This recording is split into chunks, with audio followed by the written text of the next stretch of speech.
السلام علیکم پیارے دوستو، میاں بیوی کو لے کر کے بہت ساری باتیں پھیلی ہوئی ہے۔ کوئی کہتا ہے کہ محرم کے مہینے میں بیوی کے ساتھ ہم بستری نہیں کرنا چاہیے، تو کوئی کہتا ہے کہ رمضان کے مہینے میں بیوی کے ساتھ ہم بستری نہیں کرنا چاہیے، تو کوئی کہتا ہے کہ شب برات کی رات کو ہم بستری نہیں کرنا چاہیے۔ بہت سے لوگ اس طرح کی باتیں کمنٹ باکس کے ذریعے سے پوچھتے رہتے ہیں، اس لیے آج کی اس ویڈیو میں ہم آپ کو بتانے والے ہیں کہ اسلام میں ایسی کون سی جگہ ہیں، ایسے کون سے موقع ہیں جہاں پر بیوی کے ساتھ ہم بستری کرنا حرام ہے، جہاں پر ہم بستری کرنا جائز نہیں، اور ساتھ میں ہم آپ کو یہ بھی بتانے والے ہیں کہ شب برات کی رات کو بیوی کے ساتھ ہم بستری کرنا کیسا ہے، اس کے بارے میں اسلام ہمیں کیا کہتا ہے۔ اس لیے آج کی یہ ویڈیو آپ سبھی کے لیے بہت ہی زیادہ خاص ہے۔ اگر آپ شادی شدہ ہیں تو اس ویڈیو کو آخر تک ضرور دیکھیے گا، اور مہربانی کر کے اسے آگے بھی شیئر کر دیں تاکہ اور بھی زیادہ سے زیادہ لوگوں تک یہ ویڈیو پہنچ جائے اور ان کی غلط فہمی دور ہو جائے۔ تو چلیے دوستو ویڈیو شروع کرتے ہیں۔ دوستو سب سے پہلے ہم آپ کو شب برات کی برکت اور فضیلت کے بارے میں بتاتے ہیں۔ آپ کو بتاتے ہیں کہ شب برات کی رات اسلام میں اتنی زیادہ اہم کیوں ہے، آخر اس رات میں کیا ہوتا ہے، اس کے بعد ہم آپ کو اس سوال کا جواب دیں گے۔ دوستو شب برات گناہوں سے نجات پانے کی رات ہے۔ اس رات کو انسان کے 1 سال کے اعمال لکھے جاتے ہیں، یعنی کہ کسی شخص کے کتنی نیکیاں ہیں اور کتنے گناہ ہیں، یہ سب کچھ لکھے جاتے ہیں۔ جب حضرت بی بی عائشہ صدیقہ رضی اللہ تعالی عنہا فرماتی ہیں کہ ایک مرتبہ اللہ کے پیارے نبی حضرت محمد صلی اللہ علیہ وسلم نے ارشاد فرمایا، کیا تم جانتی ہو کہ شعبان کی 15ویں شب میں کیا ہوتا ہے؟ تو میں نے عرض کیا، اے اللہ کے رسول حضرت محمد صلی اللہ علیہ وسلم آپ ہی بہتر جانتے ہیں۔ تو اس پر آپ صلی اللہ علیہ وسلم نے فرمایا کہ آنے والے سال میں جتنے بھی لوگ پیدا ہونے والے ہیں یا جن کا بھی انتقال ہونے والا ہے، ان سب کے بارے میں اس رات میں لکھا جاتا ہے، اور اس رات میں لوگوں کے سال بھر کے اعمال اٹھا لیے جاتے ہیں، اور اسی رات میں لوگوں کا رزق اتارا جاتا ہے۔ اس لیے دوستو یاد رکھیں کہ شب برات کی رات ہمارے لیے بہت ہی رحمتوں اور برکتوں والی رات ہے۔ کیا معلوم اگلی شب برات ہمیں نصیب ہو یا نہ ہو، اس رات ہمارا نام بھی کہیں مرنے والوں میں نہ لکھ دیا گیا ہو۔ یاد رکھیں اس رات میں بہت سے لوگوں کے کفن تیار ہوتے ہیں، لیکن کفن پہننے والا بے حواس ہوتا ہے اور وہ بازاروں میں گھوم رہا ہوتا ہے، گناہوں پر گناہ کر رہا ہوتا ہے، حالانکہ اس کو یہ معلوم نہیں ہوتا کہ اس کی موت کا وقت قریب آ چکا ہے۔ اس لیے اس بات کو آپ یاد رکھیں کہ ایسا ہو سکتا ہے کہ شب برات کو ہمارا بھی نام مرنے والوں میں لکھ دیا گیا ہو۔ اسی لیے اس رات میں جتنا ہو سکے اللہ تبارک و تعالیٰ کی عبادت کریں۔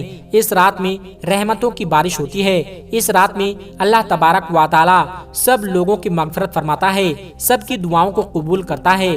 اب دوستو بہت سے لوگوں میں یہ بات پھیلی ہوئی ہوتی ہے کہ شب برات کی رات کو بیوی کے ساتھ ہم بستری کرنا حرام ہے، یعنی کہ اس رات میں بیوی کے ساتھ ملنا جائز ہے یا نہیں۔ تو ہم آپ کو بتا دیں کہ ایسا نہیں ہے کہ اسلام میں صرف 4 ایسی جگہ ہیں، 4 ایسے موقع ہیں جہاں پر آپ اپنی بیوی سے نہیں مل سکتے، یعنی کہ صرف ان 4 موقعوں پر آپ اپنی بیوی کے ساتھ ہم بستری نہیں کر سکتے ہیں۔ اس کے علاوہ آپ جہاں چاہیں جب چاہیں بیوی کے ساتھ مل سکتے ہیں، کہیں پر بھی کوئی منائی نہیں ہے، بلکہ میاں بیوی کا آپس میں ملنا، ایک دوسرے سے محبت کرنا عبادت میں شمار کیا گیا ہے۔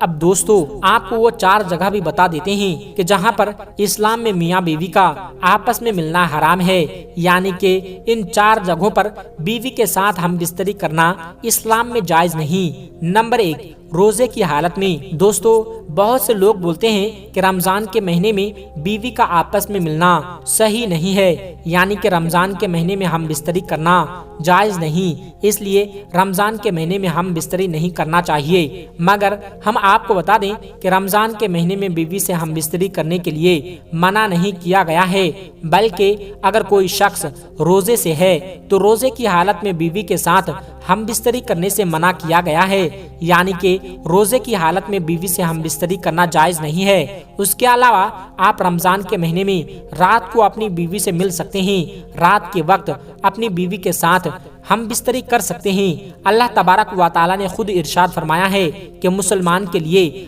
رمضان کی راتوں میں بیوی کے پاس جانا جائز ہے۔ نمبر 2، احرام کی حالت میں۔ دوستو، اسلام میں دوسری جگہ احرام کی حالت میں ہے جہاں پر بیوی کے ساتھ ہم بستری کرنے سے منع فرمایا گیا ہے، یعنی کہ جب انسان احرام باندھ لیتا ہے تو اس کے بعد احرام کی حالت میں وہ اپنی بیوی کے ساتھ ہم بستری نہیں کر سکتا ہے۔ یاد رکھیں، جب ایک آدمی حج پر یا عمرہ پر جاتا ہے تو وہ احرام باندھتا ہے، اس کے بعد جب تک وہ احرام کی حالت میں رہتا ہے تب تک وہ اپنی بیوی سے نہیں مل سکتا، یعنی کہ تب تک وہ اپنی بیوی کے ساتھ ہم بستری نہیں کر سکتا۔ احرام کی حالت میں ہم بستری کرنا اسلام میں جائز نہیں۔ نمبر 3، حیض کی حالت میں۔ دوستو، اسلام میں تیسری جگہ وہ ہے جب بیوی حیض کی حالت میں ہو، یعنی کہ جب بیوی کے پیریڈ مطلب ماہواری شروع ہو جائے تو اس دوران آپ اپنی بیوی کے ساتھ ہم بستری نہیں کر سکتے۔ اس دوران ہم بستری کرنا اسلام میں جائز نہیں، بلکہ حیض کی حالت میں ایسا حرام اور گناہ کا کام ہے۔ اس لیے یاد رکھیں کہ حیض کی حالت میں آپ کبھی بھی بھول کر بھی اپنی بیوی کے ساتھ نہ ملے۔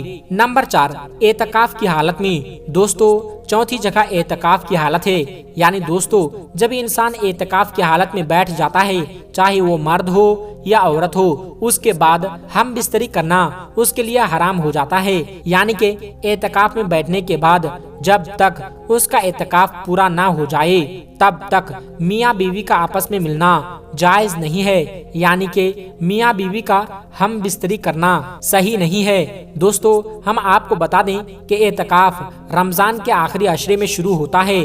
اس دوران لوگ مسجد میں یا پھر اپنے گھروں میں اعتکاف پر بیٹھتے ہیں۔ اس دوران بھی آپ اپنی بیوی کے ساتھ ہم بستری نہیں کر سکتے۔ تو دوستو، اسلام میں صرف انہی 4 جگہ پر بیوی کے ساتھ ہم بستری کرنے سے منع کیا گیا ہے، یعنی کہ صرف ان 4 موقعوں پر آپ اپنی بیوی کے ساتھ ہم بستری نہیں کر سکتے ہیں۔ اس کے علاوہ آپ جب چاہیں دن میں یا رات میں اپنی بیوی کے ساتھ مل سکتے ہیں، آپ اپنی بیوی کے ساتھ ہم بستری کر سکتے ہیں۔ اسلام میں کوئی منائی نہیں ہے، بلکہ اسلام میں میاں بیوی کا آپس میں ملنا، ایک دوسرے سے محبت کرنا، یہ سب آپ کا کام اسلام میں اس کام کو عبادت میں شمار کیا گیا ہے۔ تو پیارے دوستو، اگر آپ کو ہماری یہ ویڈیو پسند آئی ہے تو اس ویڈیو کو ایک لائک کر کے چینل کو سبسکرائب ضرور کر لیجئے گا۔ السلام علیکم ورحمۃ اللہ وبرکاتہ۔